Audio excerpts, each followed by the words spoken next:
believe you're going to love today's episode with Gabi Ruth. She talks to us about regulating our nervous system, whether or not you've had trauma, to have your nervous system be in its optimal state, techniques to get it out of fight or flight.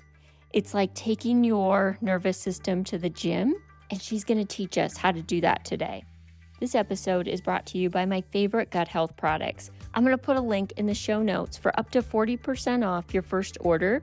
But so much of our health is really dependent on our gut health, and the American diet depletes a lot of what we need. This system really helps weed out the bad bacteria and then seed and feed the good bacteria. This helps so much. I've noticed a difference in better sleep, more energy, and better skin. And I'm excited to share it with you today.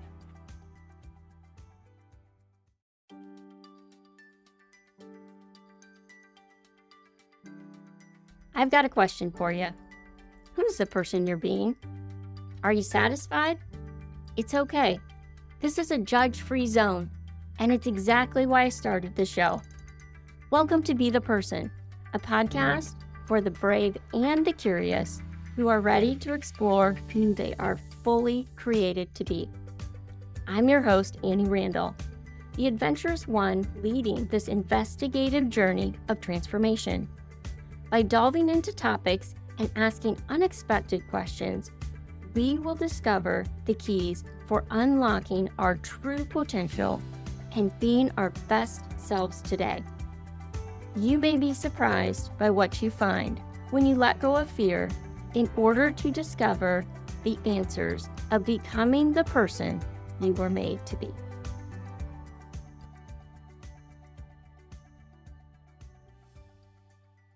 Thanks for joining in to Be the Person podcast. I am super excited to have Gabi Ruth here with us today. She is a personal friend. She also is an author, a speaker. She hosts Pain to Passion podcast, and she really has overcome trauma herself. She calls herself the Trauma Mama, and I love that nickname, but she's also studied for a lot of years and helped so many women overcome trauma. And I think oftentimes we think we can stuff it down and it comes back in. And Gabi is amazing at helping people deal with all these things. So welcome to the podcast. Oh, thank you, Annie. That was such a kind introduction. Yeah. I'm so flattered. Thank you. I'm thrilled you're here today because I think so many people deal with trauma. And this month, we're really focused on overcoming obstacles. And the first one is overcoming trauma. It might be big T trauma, little t trauma, but I know your story has trauma in it as well. And I would love our listeners just to get to know you a little bit more and share your story. Absolutely. I would be honored. There's really no start to my story. That's the interesting thing about complex trauma, which is really where I specialize, is you can't really point to a beginning or an end. Complex trauma is really for those of us who were born into chaotic family systems, which is my story. So I didn't really know that I had a trauma history until I was in my 30s and was able to actually look back and name it. And that was simply because I actually adopted a child who had a trauma history and I recognized myself in him, which is a whole story in itself. We can totally go into that if you want to. But my history was just growing up in chronic chaos. Everything was unpredictable. My caregivers, they were safe one minute and dangerous the next minute. I had to become hyper vigilant at a very early age, which basically just means I was always scanning the facial expressions, the tone of voice of the people around me to see what I could do to change my behavior in order to stay safe. And that really traumatically wires your brain against connection and attachment to people. And again, I didn't really realize that I had deficiencies or that something was wrong with me because of what I had experienced until I entered my 30s and started seeing the symptoms really up close and personal as a parent. And can you tell us a little bit about that? Because I know you mentioned it was through the adoption. How did you start to recognize that you did have trauma? Yeah, it's so crazy. Of course, I could look back and see that there were things that weren't what you would call normal in my growing up life, but the narrative that had been woven was that everything was perfect. We're all Christians. We go to church. We spend time together. So everything's fine. But it wasn't fine. I could feel that. But when we brought our son home, our son Emmanuel home from Ethiopia, he was only 15 months old, and our agency had not really given us any information about what could happen with an adoptee. So we were completely naive when he came home, to be honest. But then I could feel within 2 weeks of him coming home, I could feel that there was something off. I couldn't name it. I didn't know what it was. He was my first kid too, so I was like, "Maybe this is normal?" Like, you can feel it in your gut as a mom when something is off. And it was years before we had any professional validate what I was feeling. Most professionals were like, "Oh, it's normal. Every 18-month-old acts this way. Every 2-year-old acts this way. Every 4-year-old acts this way." And I kept advocating, "There's something that is not right. This is not right." And without going into details, it was really just I found out eventually that he had never learned how to have a healthy attachment with anybody. But his struggles that he was dealing with were hitting up against me in such a way that I was finding it very hard to function in day-to-day life, let alone be a mom. I had a biological daughter a year after he came home too, so it was just like a whirlwind. And when I started to do the research and find out what trauma can do to a baby's brain and how challenging that makes attachment and how it can even make you feel afraid of intimacy, I was like, "Oh, shoot. I have the same issues as he has. But I'm an adult. He's a child. I need to do something about this. He can't do anything. The only person in this situation who can do something is me." So I went out there. I got equipped with appropriate parenting tools, but I also started going to therapy. I started doing research about my own issues. I discovered complex PTSD and realized that was what I was dealing with.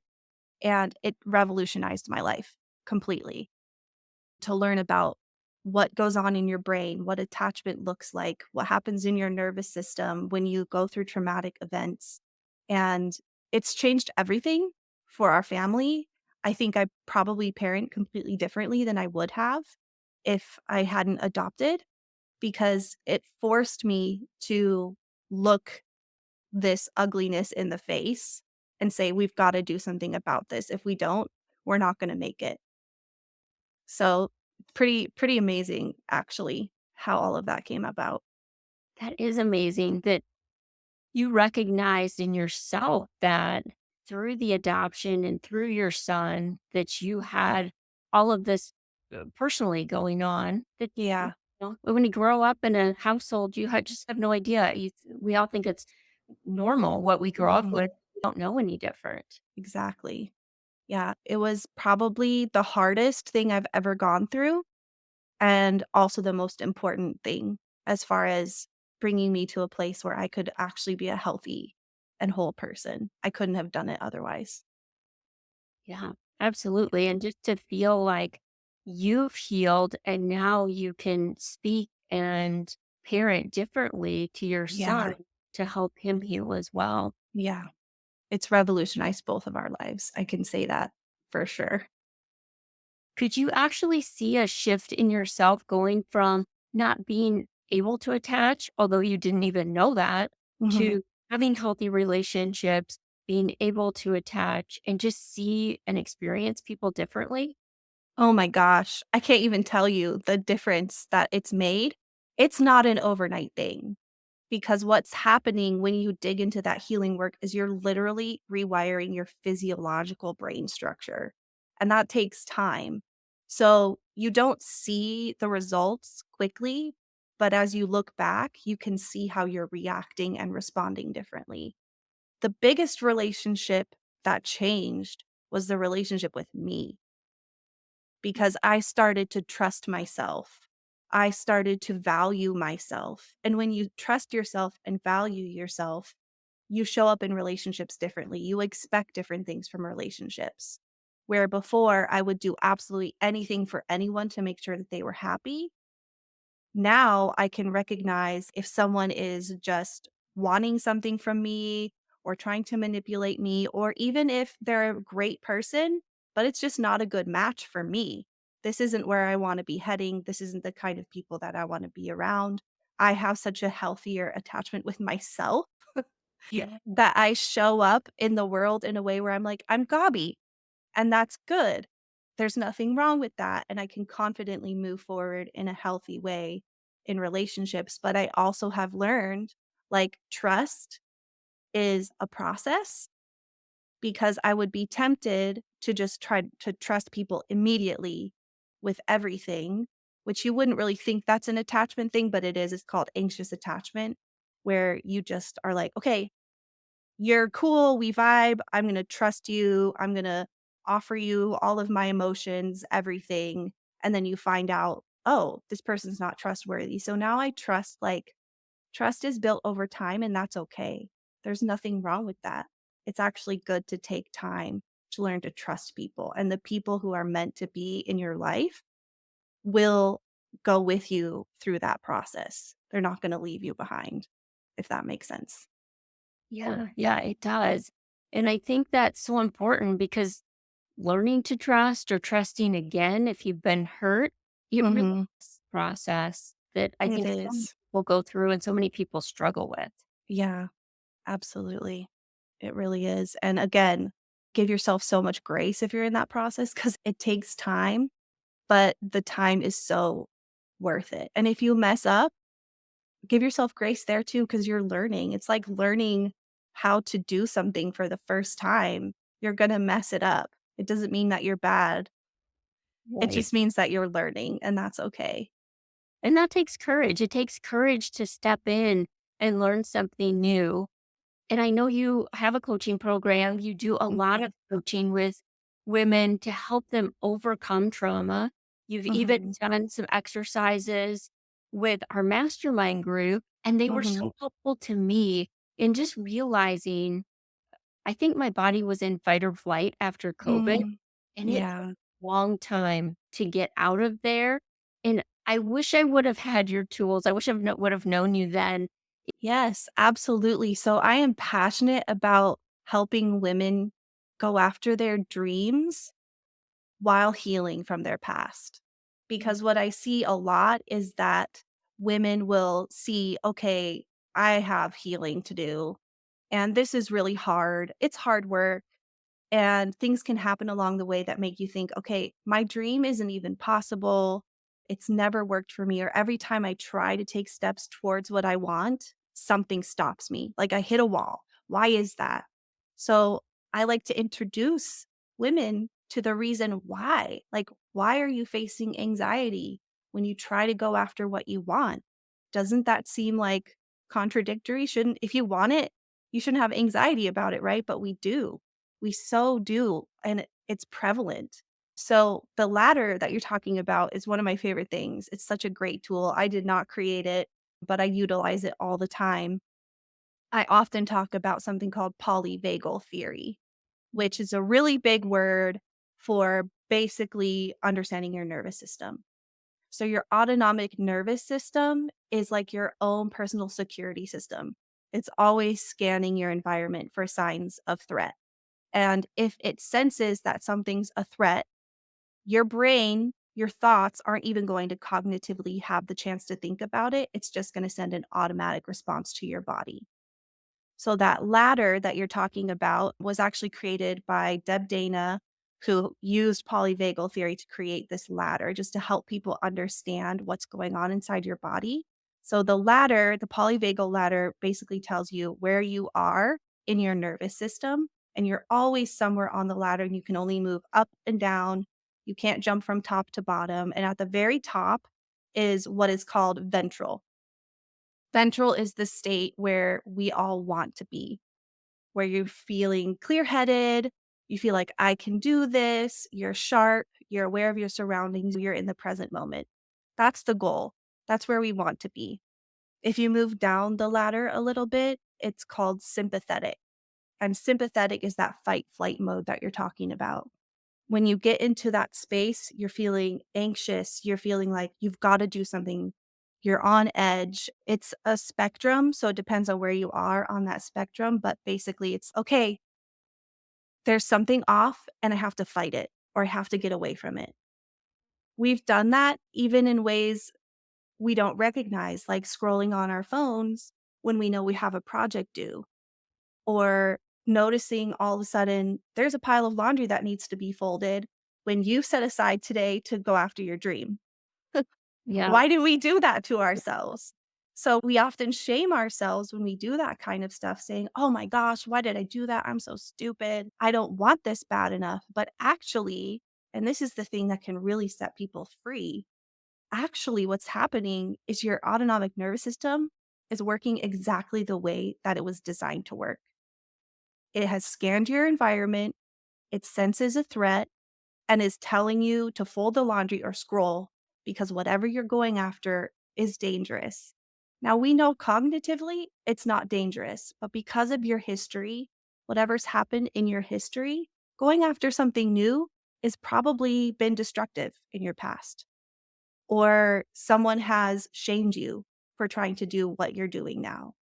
So your system is trying to keep you from that danger. The good news is there are tools that we can use to gently partner with our nervous system instead of fight against it. Partner with it to slowly show it what I'm doing is safe now. And you slowly rewire that until you have what's called disconfirming experiences, where you do the new thing for a short amount of time. You tell your system, okay, I'm safe. Look, we did this. Everything's fine, again and again, until that threat goes away. It's no longer on the radar. So then there's a third level on the ladder at the very bottom that's called dorsal. And that's where you go into shutdown mode. So if you were an animal, like a rabbit, and you were being chased by a fox, and you absolutely knew, like, the fox is faster than me, I'm not getting out of this, you could lay over, play dead. That's what you could say dorsal is like, where the information coming in is so threatening to your nervous system that it says, just shut down. It's safer to not feel anything right now than to experience the pain of death that is imminent, is basically what your nervous system is saying. So if you've ever had chronic depression or chronic fatigue or just like total lack of energy or inspiration to do anything, that's that dorsal mode, which is where I personally lived for a long time. Everything felt like a threat for so long that I lived in depression and chronic fatigue for years. I didn't know that's what was going on, Yeah. but it's because everything felt like a threat.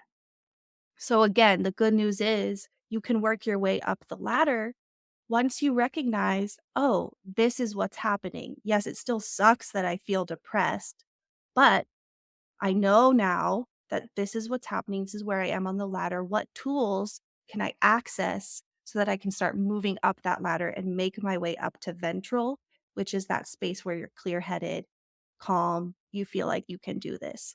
And that's the exciting part, is figuring out what those tools are for you. Everybody's unique, but there are tools that you can use. So one example I love to give is when I am facing something new or I'm trying to go after something big, this still happens to me, I will go into shutdown mode. I will go into dorsal.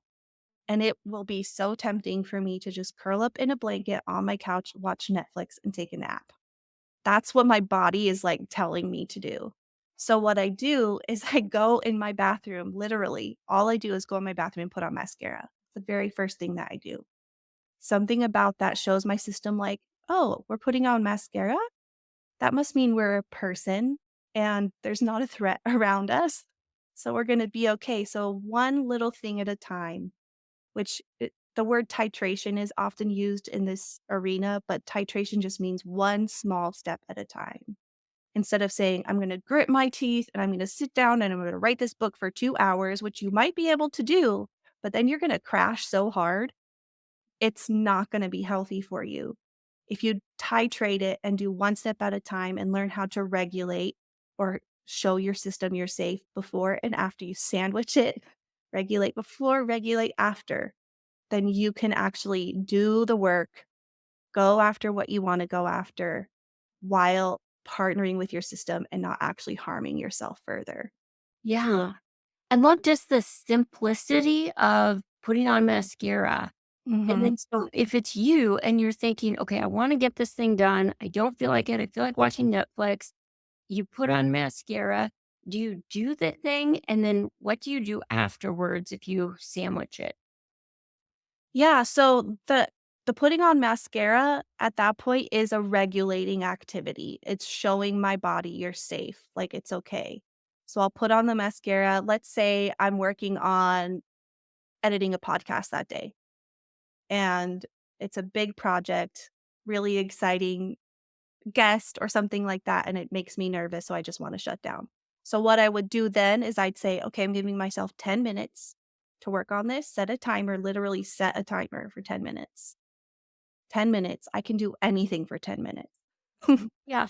Do it for 10 minutes, and then if I'm feeling a little bit depleted, then I'll go outside, put my feet in the grass, take a little walk, look at the sunshine, do some breathing, come back in, do another 10 minutes.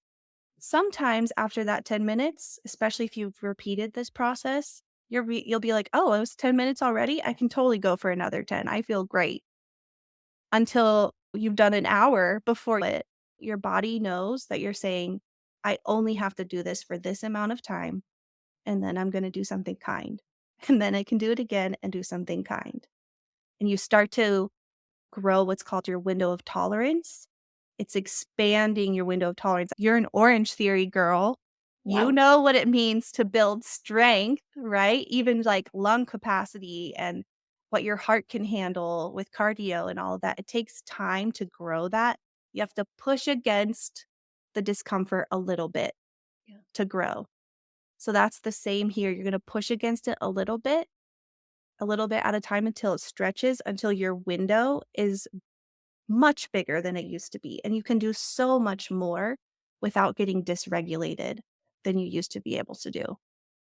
I think that's interesting. I've never thought of it that way because when you go to the gym and you think about that makes sense to me, lifting weights or doing cardio, but to strengthen our nervous system isn't something that I've ever considered.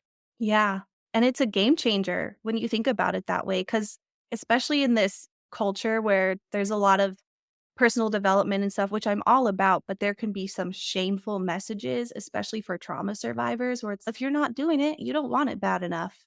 That's really harmful.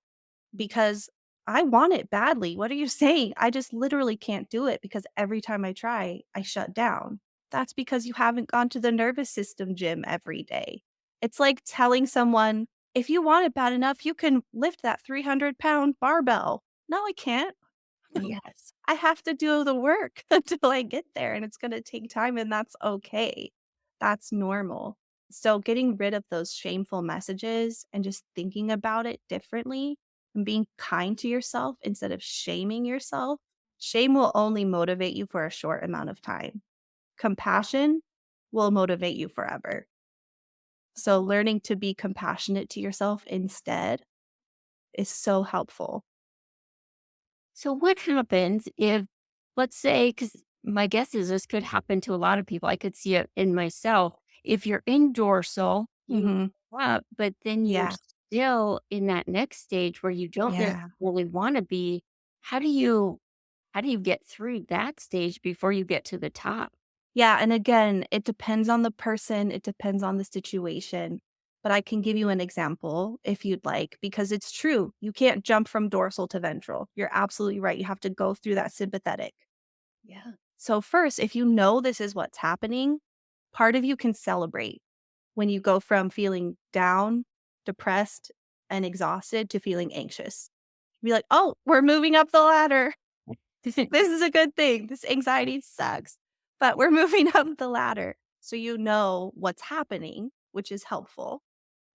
But here's my example. I love this example. I think I told you guys this in the class. I ski. I've only skied for the last 10 years. because my husband taught me how to ski after we got married. So it still feels like a new thing to me every single season when I go up to the ski hill. When I get in the car, put my skis in the car, and drive up the mountain, I feel exhausted, so depressed, so unmotivated because my body's saying, "What the heck are you doing? Taking these little sticks to slide down a mountain. This is crazy. Don't do that, danger." But I know what's happening now. So I drive up the mountain and I'm telling my system, like, "Look, see, we made it up here.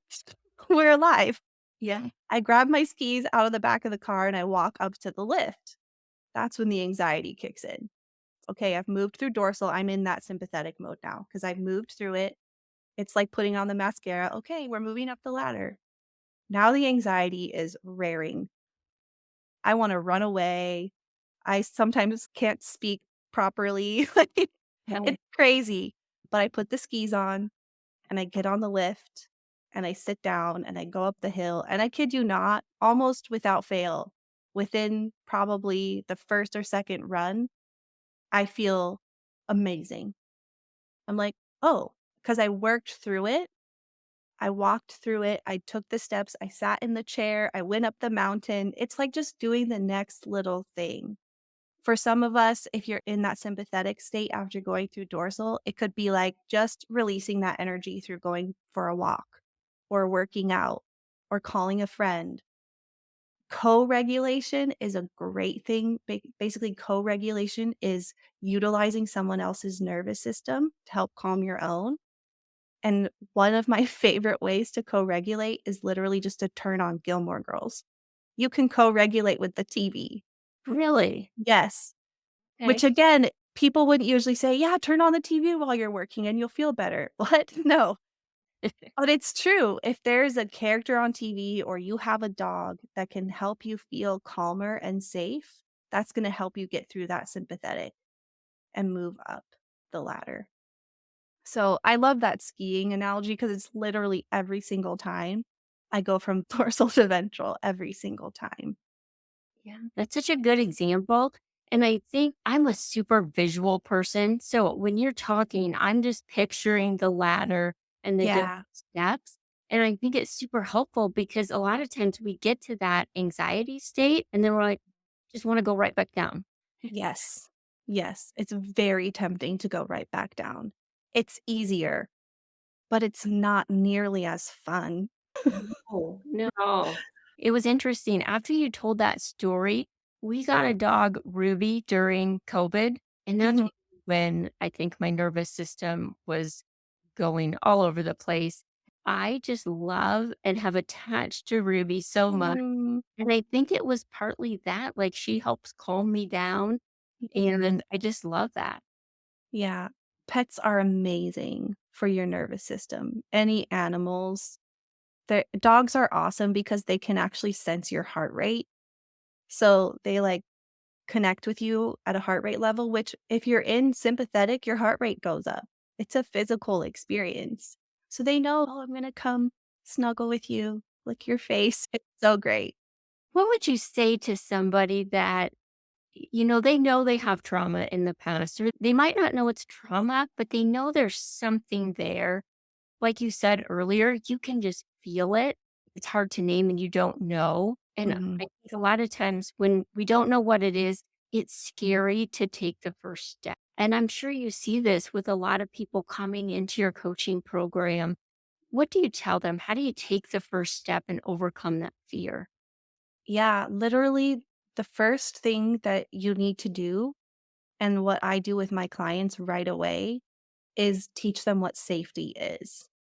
Because a lot of us don't even understand what safety is. If I was to ask, what does safety mean to you? A lot of people can't even really answer that, but all healing comes from safety. So, this nervous system stuff is really a big part of that because you're learning to show yourself that you are a safe person to be with, and you're learning how to do things in a sense of safety. So, safety is like the base. But I actually just yesterday was talking with a client and how she was so stressed about picking through all of her stories. And I said, you know what? In order to heal, You do not have to go through your history with a fine tooth comb. That's not something you have to do. Can you share with people? Absolutely. In safe spaces, that can be very therapeutic. But you don't have to pick apart everything. What you need to do is just pay attention to what's going on in your body and release that energy somatically from your body. Somatic just means embodied, like in an embodied way, which is what a lot of this work is. That's why talk therapy is not going to be very effective, especially for trauma survivors. It can actually make things worse because you're reliving the energy in your body and it's not going anywhere. All trauma is stored in the body. A lot of listeners have probably heard of the book The Body Keeps the Score. It's a very popular book by Bessel van der Kolk, and that is what it's all about, is that when something traumatic happens to you, even in utero, even as an infant, your body holds it inside of its tissues, literally, like inflammation, fatigue, everything. So if you don't release it, it just stays there forever. So for a person who feels that something is off, but they can't name it, they don't know where it came from, they're not sure they want to go through their history with a fine tooth comb, like that's okay. What we're going to do is we're going to partner with your body, figure out what the sensations are in your body, and work on releasing that, getting it out of your system. That's going to help a lot. Now, I do also do story work, but it's therapeutic story work where you can start to see what the common threads are in your story, what the patterns are that are repeated so that you can break those patterns and move on to something healthy. If you don't intentionally do that, you may not ever see the pattern that you're repeating over and over again. And this is a process. Every time you level up in your life, you're going to see a new pattern that's going to need to be broken, a new thing that you're going to have to work through. But it's a compassionate partnership with yourself. It's not ever something to say, I don't know what's wrong with me. Something is off. There's something wrong. Like it's just saying, how can I help you? Looking at yourself and say, how can I help you today? And moving through that gently and compassionately. Yeah. Because oftentimes, like you said, we feel shame or we're our critic and that voice comes in. Hmm. And I don't know about you, but I'm guessing a lot of us grew up in a family where honestly, we didn't talk a lot about emotions. We didn't talk a lot about feeling. So Hmm. when, later in life, when you ask me, what are you feeling? It it took a long time to figure Yeah. out. I don't know what I'm feeling Hmm. until later to learn to name those things. Yeah, absolutely. Which is really cool about somatic work too, because for someone like you, like that, maybe you can't name the feeling, but I can ask you, like, do you have tension in your shoulders? Does your stomach feel tense? And then we can start naming physically what's happening and start to untangle it from there, like what's actually going on. Because your body is going to tell you what you're feeling, even if you can't name it. Yeah, I think that's so important. When you started doing this and we think about your own journey, because it's be the person overcoming obstacles and the obstacle is trauma. But if you think about that, what was one of the biggest obstacles you're going through the journey? And I'm sure everybody hits bumps in the road, and I'm sure you did. Can you talk a little bit about that?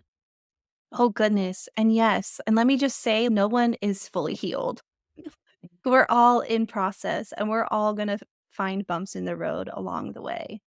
I would say one of my biggest obstacles that was just, it was like a absolutely world shattering moment for me when I realized this was learning that I was lovable, like Mm. understanding that I was lovable.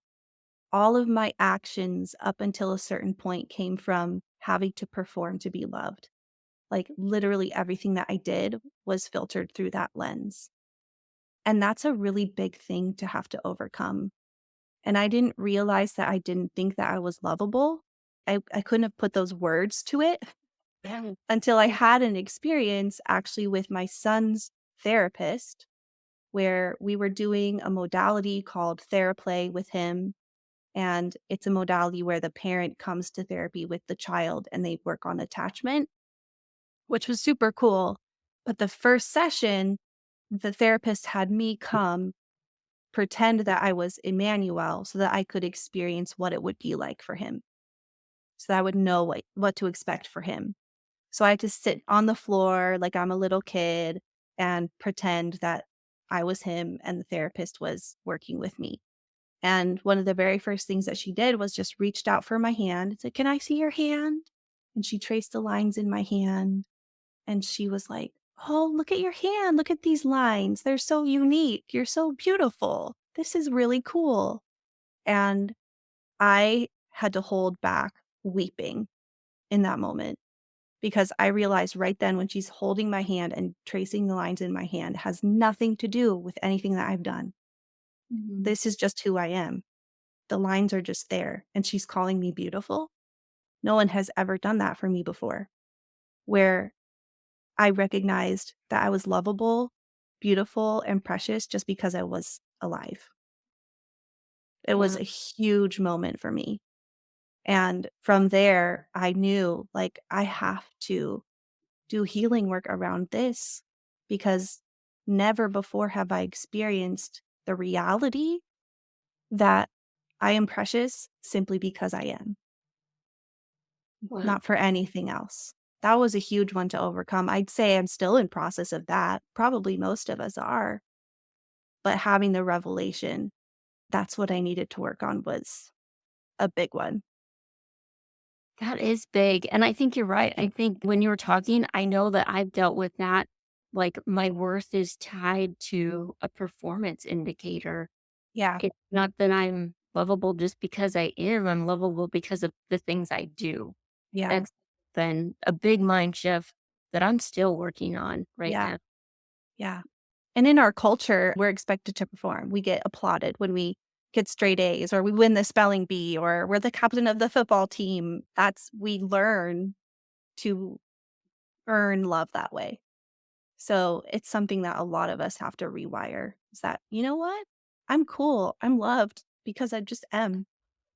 Yes, and all those accomplishments, they're good things. There's nothing Mhm. wrong with them. Why you're loved, and I think Exactly. Yeah, exactly.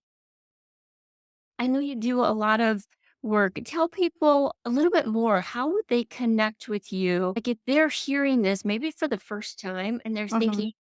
you know what, gosh, I think I do have this. I think I need to figure out and work through some of this. How do people connect with you? Yeah. One of my favorite places to hang out is Instagram. There's a lot of free helpful content there that I'm putting out every day. My handle is Gabi Ruth, Gabiruth. I also have a website, it's gabiruth.com.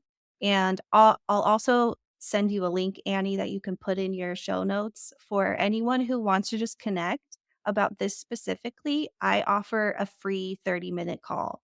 So they can just sign up for a call, 30 minutes, and we can connect about that. I have coaching programs, lots of different things to plug into, but I would love to connect with any of you on one of those calls.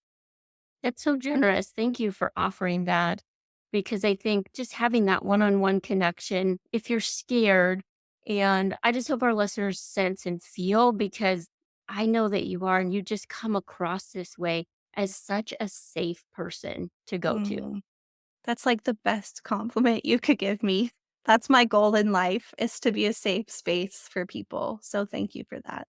Yeah, I think you hold that really, and I think just given the work you do, you can see that you're in the right work. And I know the path to get there has been challenging, Oh, but I think yes. you're there. Yeah. Thank you. Thank you so much for that. I really appreciate that. One last thing to end with. Any surprises for you along the way? Anything where you look back and you think, I don't know if any of us end up in the place we think we're going to go, but maybe just the biggest surprise for you? Oh gosh, that's a really good question. So Yeah. many surprises. I thought from childhood that I was going to be living overseas, doing work like in third world countries. I was absolutely set on that.